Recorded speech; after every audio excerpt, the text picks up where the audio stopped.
Bienvenue sur QSN Talks, le rendez-vous des réseaux sociaux et de l'e-réputation. Les réseaux sociaux, on les connaît ou on en a entendu parler. On sait les utiliser ou on cherche leur intérêt. Mais une chose est sûre, on ne peut plus passer à côté. Experts ou débutants, particuliers ou professionnels, les pratiques et les enjeux sont multiples. Vous voulez comprendre, apprendre ou vous perfectionner ? Alors abonnez-vous à ce podcast. Je suis Frédéric Foscani, spécialiste des réseaux sociaux et de l'e-réputation, consultant, formateur et conférencier. Je vous propose ici des astuces, des news, des analyses, des conseils et les dernières tendances.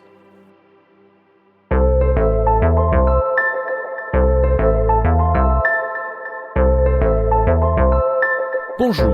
Comme chaque fin d'année, il est coutumier de faire un point sur les tendances qui se profilent concernant les réseaux sociaux, leurs fonctionnalités et leurs usages. Sur la base de 2 études récentes, l'une émanant de Hootsuite, la plateforme professionnelle de community management, et l'autre effectuée conjointement par Talkworker et HubSpot, je vous propose de faire un point sur les principales tendances annoncées. Le point clé de cette année est la valeur croissante du social dans tous les aspects de l'entreprise et pas seulement concernant le marketing. Ce fut le cas par exemple par une forte progression des actions liées à l'amélioration de l'expérience des employés. Les entreprises reconnaissent qu'elles devront faire face à un certain nombre de challenges comme la difficulté de produire en permanence un contenu social créatif et à valeur ajoutée, ainsi que le déclin continu de la portée organique et donc la nécessité d'augmenter les budgets de publicité payante sur les réseaux sociaux. Dans le même temps, les tendances et axes de développement potentiels sont clairement identifiés comme expérimenter de nouveaux contenus et formats publicitaires, utiliser les réseaux sociaux pour augmenter les conversions et en mesurer le retour sur investissement, étendre toujours plus l'impact des médias sociaux à d'autres départements tels que les ventes et les ressources humaines, améliorer la façon dont les données sociales sont utilisées pour mieux connaître les clients, recourir aux influenceurs, plus particulièrement aux micro-influenceurs et experts dans un secteur, et développer un programme d'employé advocacy, autrement dit, faire de ses collaborateurs des ambassadeurs sur les réseaux sociaux. Je vous propose d'en développer quelques-uns. Première grande tendance, largement confirmée pour l'année à venir, les social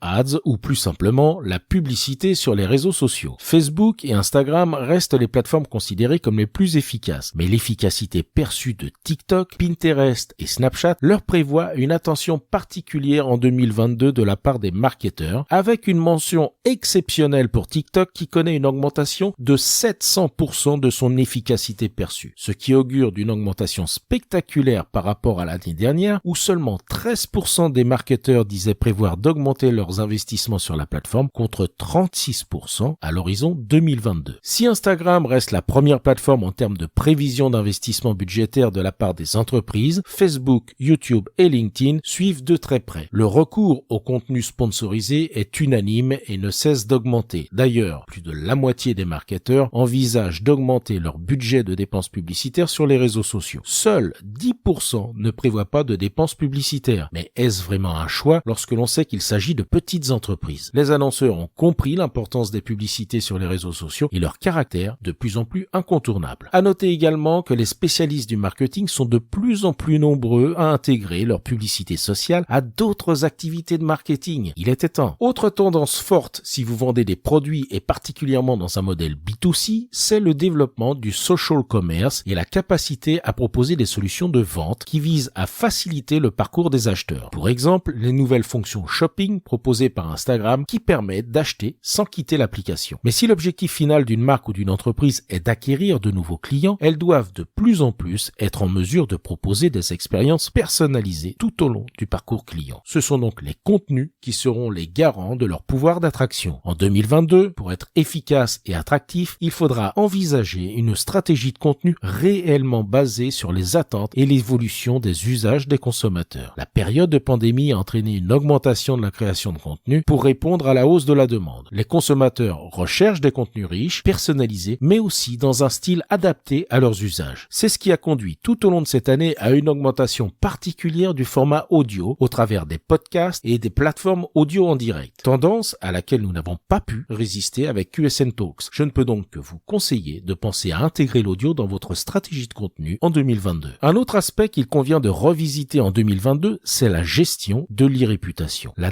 désinformation représente plus de 8 millions de résultats dans les conversations en ligne depuis le début de l'année 2021, tous secteurs confondus. La lutte contre les fake news concerne potentiellement toutes les entreprises, quelle que soit leur taille. Le fléau de la désinformation qui s'exprime par des rumeurs, des faux avis, des critiques infondées ou fallacieuses peut être extrêmement destructeur. Il faut savoir identifier les conversations et être en mesure de s'engager pour apporter ses arguments dans le but d'assurer la confiance des consommateurs. Cela nous amène d'ailleurs à aborder un axe de communication fort qui s'annonce pour 2022, c'est le recours au marketing d'influence. Après certains dérapages, le recours aux influenceurs donne des signes de maturité avec une recherche de l'équilibre entre influence et performance. On recherchera davantage le micro-influenceur qui a su bâtir une relation bien plus étroite avec sa communauté et qui lui sera en retour fidèle et extrêmement réactive, gage bien souvent d'un meilleur impact pour la marque. N'oubliez pas que le marketing d'influence ne concerne pas uniquement les activités B2C. Même en B2B, vous avez tout intérêt à envisager d'intégrer le marketing d'influence dans votre stratégie en 2022. D'autres axes s'annoncent et devront être surveillés. 2022 sera peut-être trop tôt mais devra servir de laboratoire pour définir si à terme certains bruissements se transformeront en réelles tendances. C'est le cas du métaverse et de la réalité virtuelle largement encouragée par Mark Zuckerberg. Si cela peut paraître abscon pour beaucoup, il faut considérer que les jeunes générations qui ont déjà l'habitude de consacrer une partie de leur temps dans des univers virtuels seront de ce fait naturellement enclins à se tourner vers des entreprises et des marques qui proposeront des expériences de fusion entre le physique et le numérique. Mais cela ne concernera pas que les générations Z, Alpha et les futures. Beaucoup parmi les générations plus âgées ont déjà vécu ce genre d'expérience en 2020 et 2021 à l'occasion de salons professionnels entièrement virtuels où chacun pouvait déambuler entre les stands par l'intermédiaire de son personnage virtuel. Cet exemple montre que le métaverse peut avoir de l'intérêt à condition, comme pour tout, de proposer une valeur ajoutée qui répond aux attentes d'une audience spécifique. Pour conclure, 2022 ne sera pas une révolution mais sera bien dans la continuité d'une évolution visant une utilisation toujours plus efficace des réseaux sociaux orientés vers les attentes des utilisateurs. Contenu, personnalisation, ciblage et engagement, le tout visant à créer du lien avec son audience. Cela conforte un peu plus notre credo chez QSN Digital puisque depuis notre création, nous vous proposons de mettre de la relation